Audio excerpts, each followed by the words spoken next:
Well, the Northern Nevada racer, Tom Duncan, had an incredible 2024 season. He won the state championship, and he won 2 track titles in his first full season competing with the Speedway Motors IMCA weekly racing program, and was runner-up in the national point standings for the National Rookie of the Year.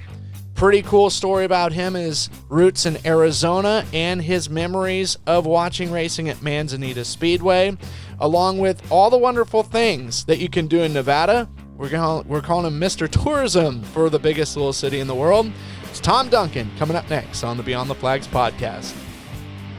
But before we get to the interview, make sure wherever you're listening or watching from, you hit the like button and subscribe so that you don't miss out on future episodes.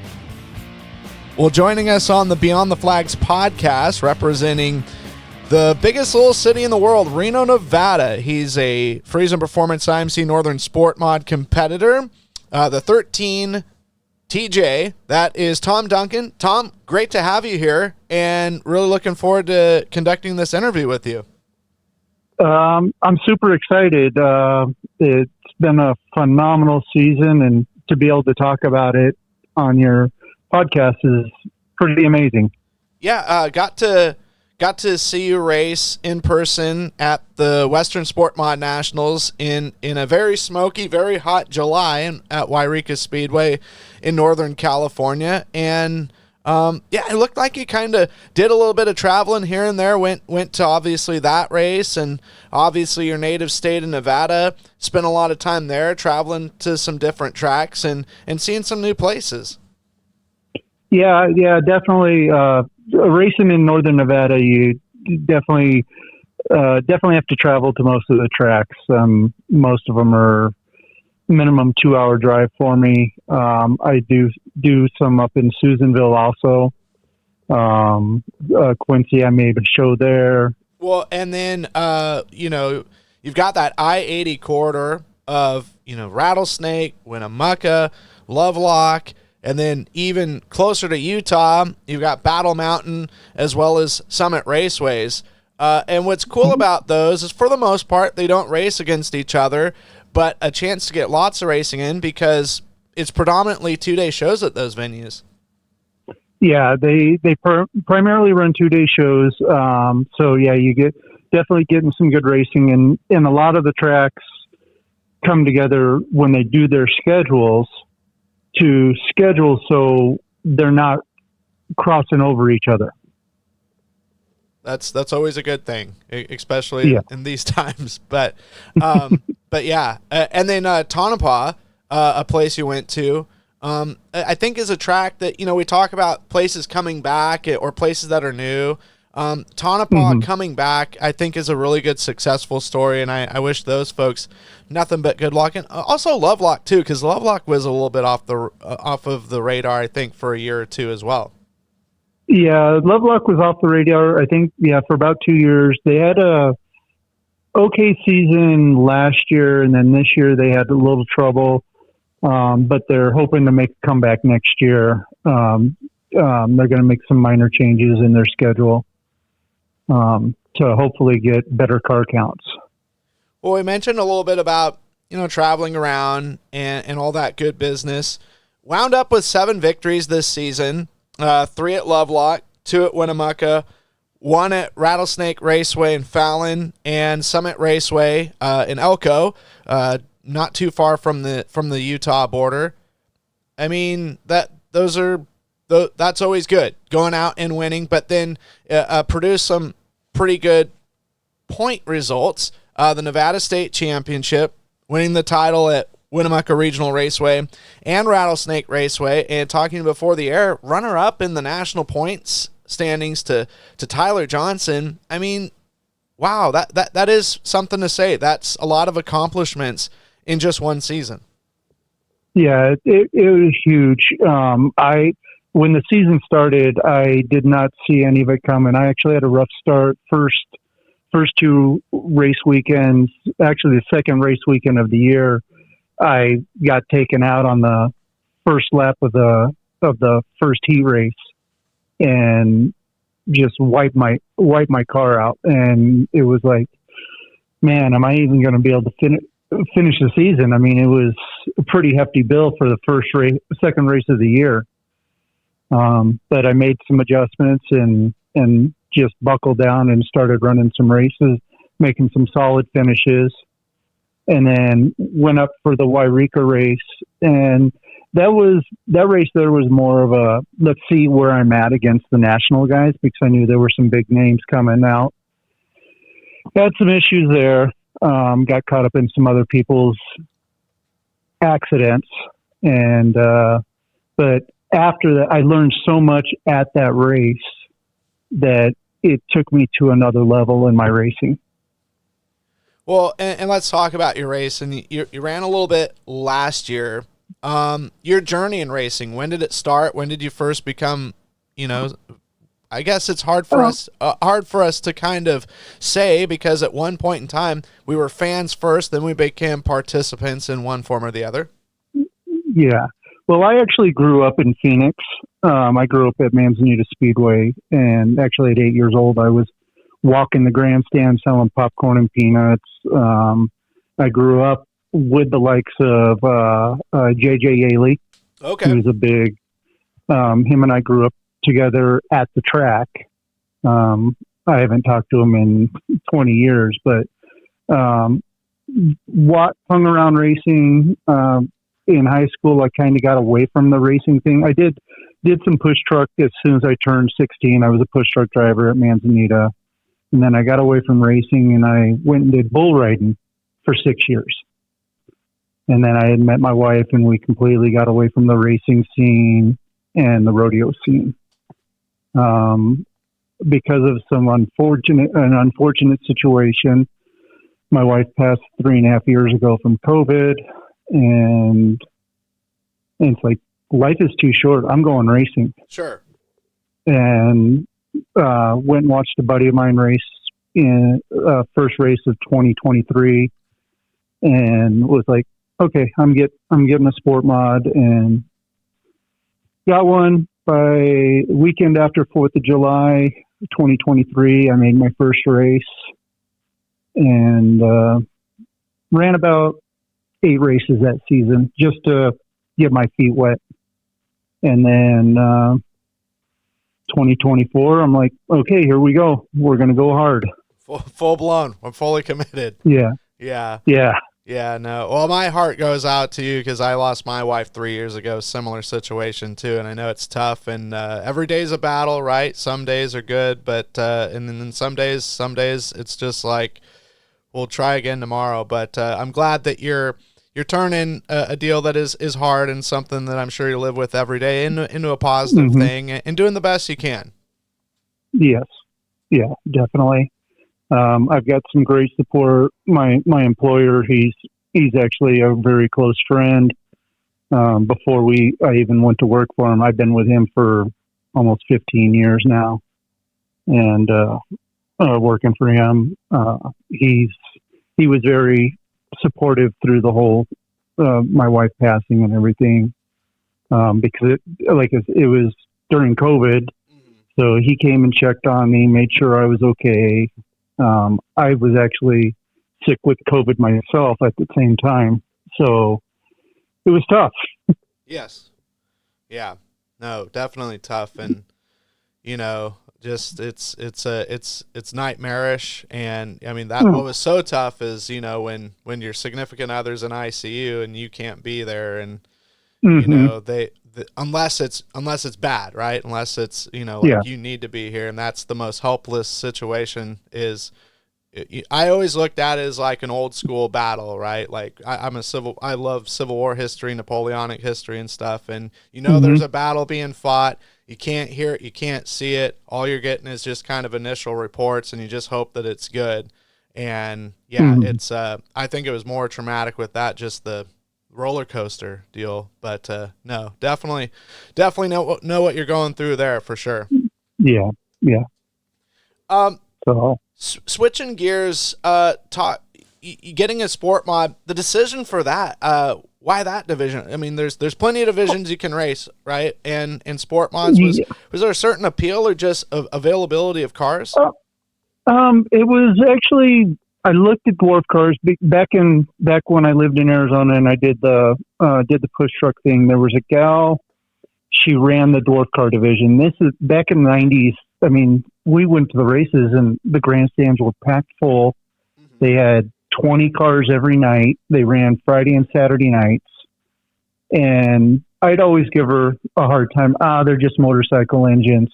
Yeah. So she put me at 17, she put me in a dwarf car. And back then, dwarf car company, John Kane owned the company. She put me in his car and we ran 20 laps and I had a whole new respect. So when I decided to look, I'm like, okay, let's look at dwarf cars. And then I looked at my buddy was racing a SportMod. So I looked at them and then I started looking at cost and they were pretty close cost wise. The SportMod just had more to it for roll cage and such. And that was kind of my final decision was the safety aspect of it. Okay. Yeah.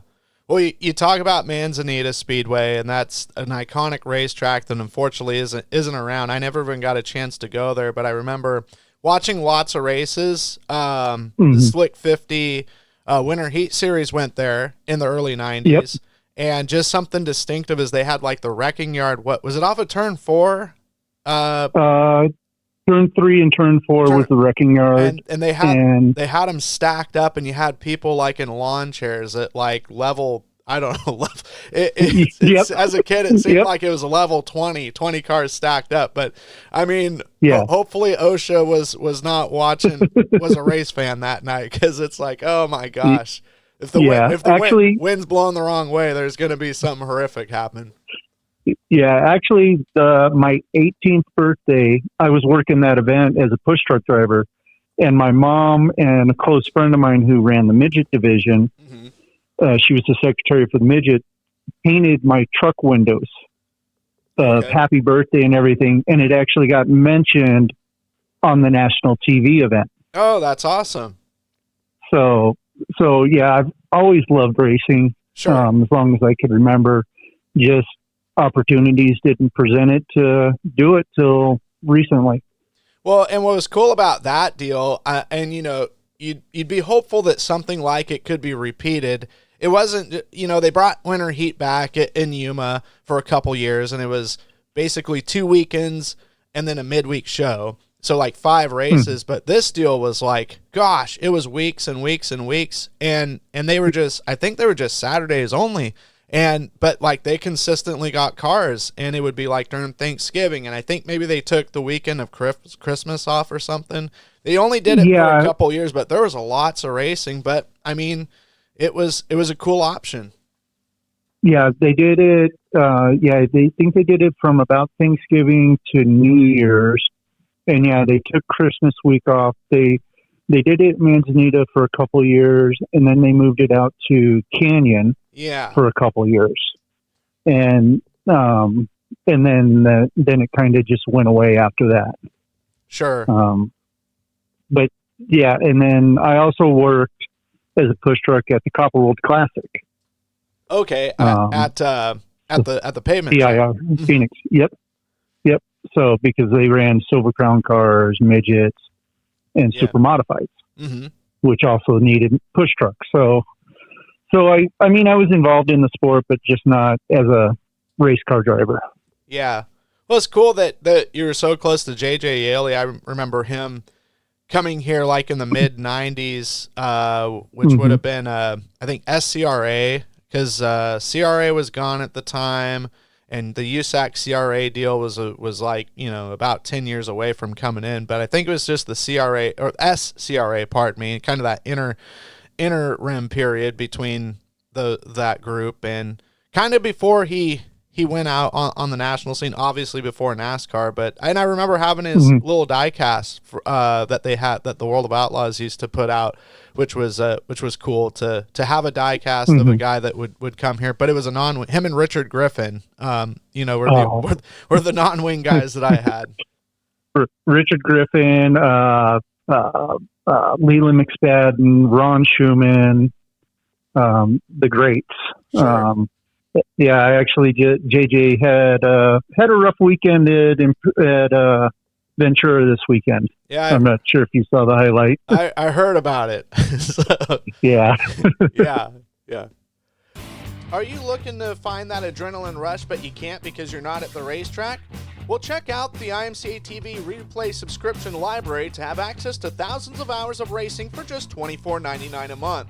Relive all the moments of the Speedway Motors IMCA Super Nationals fueled by Casey's at Boone Speedway, the Harris Clash at Deer Creek Speedway in Spring Valley, Minnesota, the IMCA TV Winter Nationals at Cocopah Speedway in Somerton, Arizona, Florida's Clash on the Coast, and dozens of Speedway Motors IMCA weekly racing program racetracks from across the nation, as well as the IMCA TV Dirtcast podcast. Plus, 25% of that $24.99 monthly fee goes towards the Drivers Point Fund and is a great way to help out your local racers. In 2023, over $97,000 was paid out to IMCA drivers directly at over 50 racetracks across the country. Please note that live broadcasts are not part of a replay subscription. That's IMCA TV. IMCA TV, where America comes to watch racing. So, tell me about number 13, TJ. T, I would assume, is for Tom. What was the reason for the number selection and the letter combination there? Well, the 13 is my lucky number. I was born on Friday the 13th. Actually, that's coming up here in 2 weeks. Okay. And then the TJ, when I lived in Phoenix, I'm Tom Jr. So I went by TJ. Oh, okay. Until I moved to Reno. I've been in Reno 20 years. But when I moved, it's like, okay, time to get away from the TJ. Let's go back to Tom, because my dad's not here. He's in Phoenix and everything. Mm-hmm. And then I knew, okay, there's a lot of 13s out there in racing. So we'll attach the TJ to it. That makes sense. Yeah. Well, it used to be triple digit numbers were rare. Now it seems like everybody and their brothers got one, but the 2-letter deal, that's a little bit more uncommon, and you made it your own. I'm trying. I mean, there's about 3 or 4 guys that I know that have 4-digit numbers, so maybe that's going to be the next trend coming out. So yeah. Yeah. What is it? RTJ. I think he was RT. Yes. Ricky Thornton. Yes. Yeah. Yep. So. Yep. Yeah. No. And Tyler Brown is like 1111. I mean, the more things change, the more they stay the same. So. Yeah. Exactly.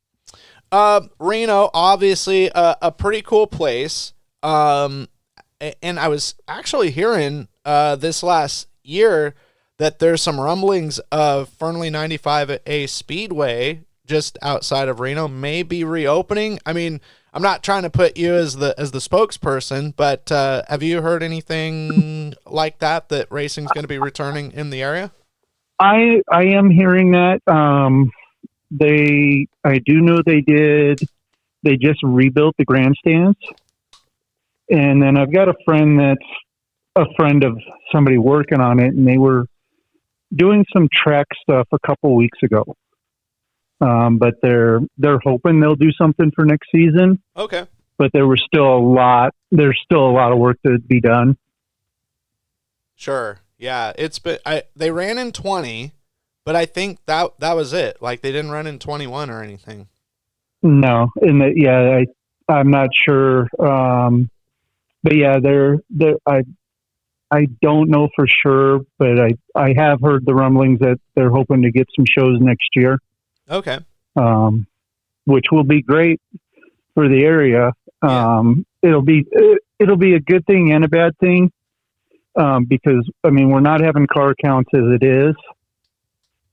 Just because there is so much racing. Mm-hmm. I mean, they're racing every weekend's a doubleheader. Mm-hmm. And to get to those tracks, it's traveling. I mean, like I said, for me to go to Winnemucca, it's a 3-hour drive. Lovelock's about a 2-hour drive. If I want to go to Battle Mountain or even Elko, those are 4 and 5 hour drives. Mm-hmm. Um, so they do their best for their areas to get car counts. I just so we'll see. Hopefully they'll all work together again like they did last year. Yeah, yeah, of course. To get their schedules to work right. Sure. Well, I was gonna say Reno, Nevada. It's a beautiful area for people that have never been there. You know, you've got Lake Tahoe nearby, and obviously all the wonderful things to do in Reno. Obviously going to be hopping here pretty soon because they're going to have the RPM promoters conference there, which is always a good time. For you, we're going to have you be in charge of the Ministry of Tourism. Things that you like to do in Reno, because as fun as the Strip is and all the touristy things to do, there's also some pretty cool kind of offshoot hole in the wall stuff as well. Yeah, there's. I mean, they've got a lot of things. A little town. Most towns have. They've got the normal axe throwing places and stuff like that. But the downtown walk the river. During the summers, they do the whitewater raft competitions. They do a mountain like a Tour de France style race. They used to do the air races. They just moved those recently. But they do try to do an event out instead with the Blue Angels and such. Okay. They in September they do the balloon races, hot air balloon races. They do bike street vibrations, motorcycles. That's usually they do. I think it's an April run and then a September run. Mm-hmm. Hot August Nights, of course. Hot August Nights, of course, is huge. Yeah, I was gonna say that seems to be a for the summertime. Like some of my friends, Hot August Nights, it's the place to be.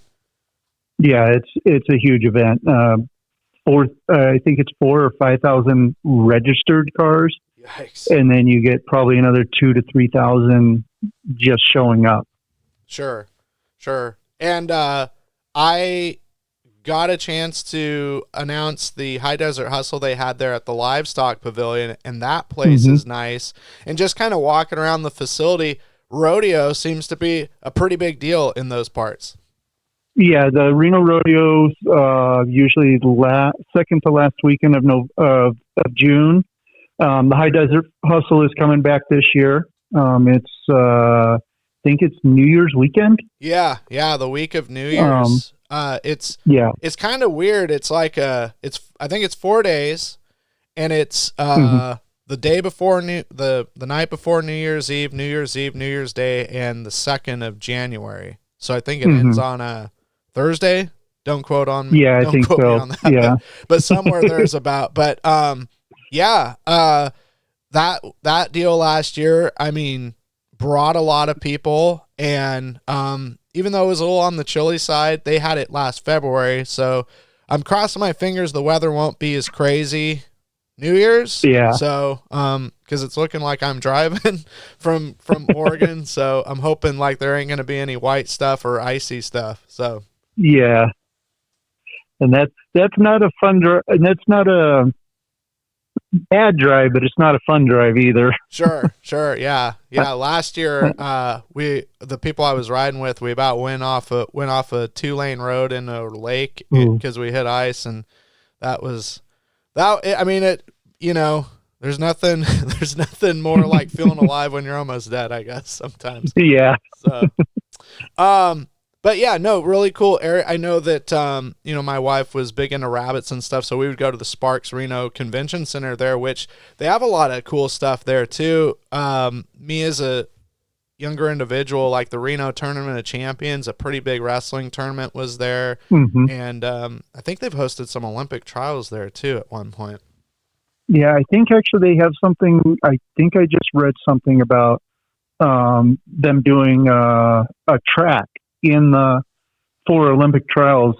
Okay. They were just finishing up the prep work for it. I think I just read the article the other day. Okay. About it. And it just seems like it's a growing city. Like a lot of people are moving, out of California from the Sacramento area, and they're going to Reno for various reasons and stuff. And there's been housing booms there, and the houses are nice, and it's not that bad of a place. The Reno Aces, Diamondback. The Reno Aces. Yeah, I did that. The year after my wife passed, just trying to get out of the house.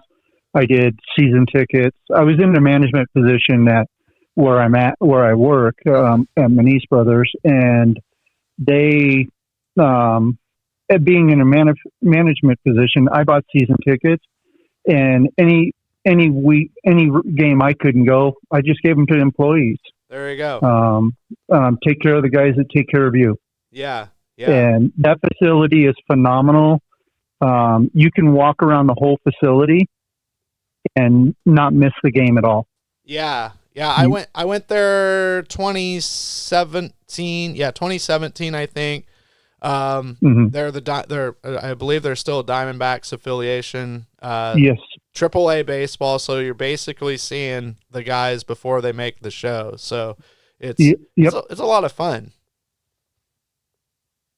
Yes, it is, definitely. And I mean, there's really not a bad seat in the place either. Mm-hmm. Yes, I agree. Well, it's been great catching up with you and learning your journey and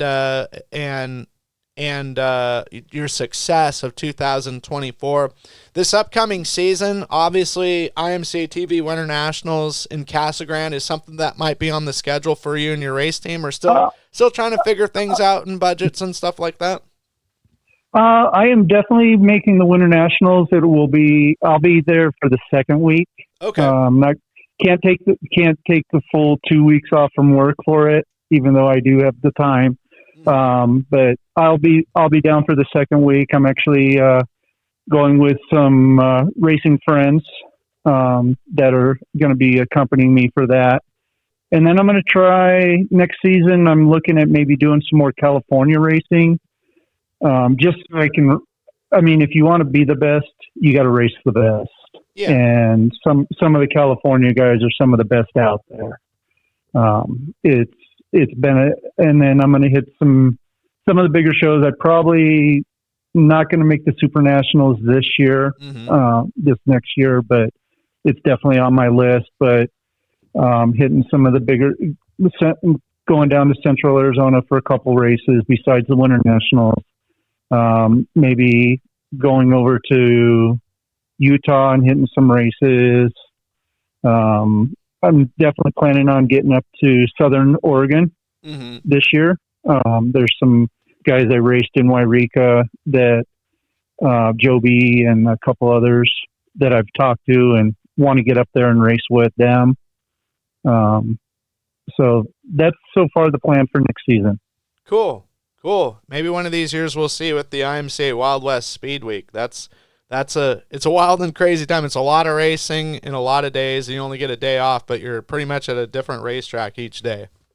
That's the one in May, right? Or is it generally like middle of June, almost okay. July, not quite July, but yeah, middle of June. That might be on the calendar for next season. Okay, all right. So we'll see how things play out for the schedule as soon as everybody starts putting schedules out. And I'll be marking the calendar. Okay, this one, and I definitely want to be racing against some best. Sure. Not saying that who I'm racing against aren't good. Yeah. But it's 8 cars. Just want to change cars. It up a little bit. Exactly. Okay. Yeah. No, I get that. And sometimes all it takes is a little bit of traveling just to see some new places, new competition, and just makes you, if you're golfing on the same golf course, if that's your thing, that's cool. If you want to be at the PGA Tour level, you gotta go to some different links. So yeah, and that's exactly what happened when I raced Wairika. My game after coming back from Wairika, my game went from a level 3 to a level 7, just racing with those guys. Sure. Learning to be more aggressive, things like that. Well, it's been wonderful to catch up and hear your story as well as hear your plans. People and individuals that you want to thank, of course, sponsors, a big part of making it all happen. Just want to give you a chance to thank some folks that have been helping you out and make everything possible. Well, I've two main sponsors that have come on this year really took a chance with me. Slim Chickens restaurants, and then a flooring company called Just Floor It. They have a store here in Reno and one in Pittsburgh, California. And then people, my girlfriend, Christy Brown, she's been so supportive. She's at the track making sure I'm eating, making sure I'm drinking.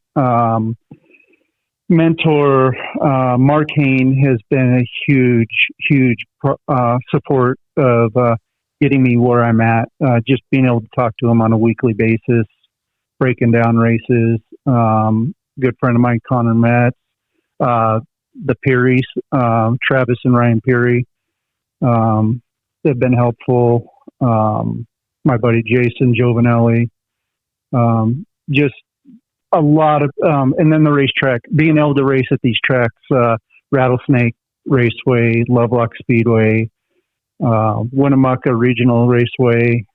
All of them are great facilities and put some great people in place. Well, I definitely thank you for your time and really looking forward to seeing you a bit this year, including down in Casa Grande for Winter Nats and possibly up in the Pacific Northwest a few times. It sounds great. Definitely looking forward to the next season.